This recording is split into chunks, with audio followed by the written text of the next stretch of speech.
Hello doctor, આજકાલ આ બધું બહુ ટ્રેન્ડિંગમાં છે કે મોરિંગા પાવડર ને સરગવાનો પાવડર ને રોજ લેવો જોઈએ.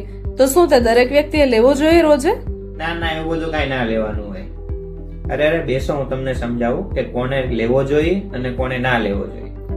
સરગવો બેસ્ટ એન્ટી ઇન્ફ્લામેટરી અને એનાલ્જેસિક ક્વોલિટી ધરાવે છે, તેથી તે સંધિવાત, આમવાત, હાડકા સાંધાના દુખાવા, સોજા વગેરેમાં વધારે મદદરૂપ થાય છે. આ ઉપરાંત તે મૂત્રકૃજ, પથરી, ડાયાબિટીસ અને કોલેસ્ટ્રોલ મેનેજમેન્ટમાં પણ ઉપયોગી છે.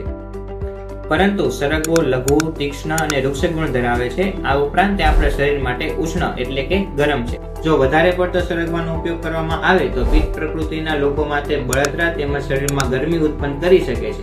તેથી એસિડિટી થતી હોય કે જેનો પિત્તનો પ્રોબ્લેમ રહેતો હોય તો એવા લોકોએ સરગવાનો ઉપયોગ કરતા પહેલા કાળજી રાખવી જરૂરી છે.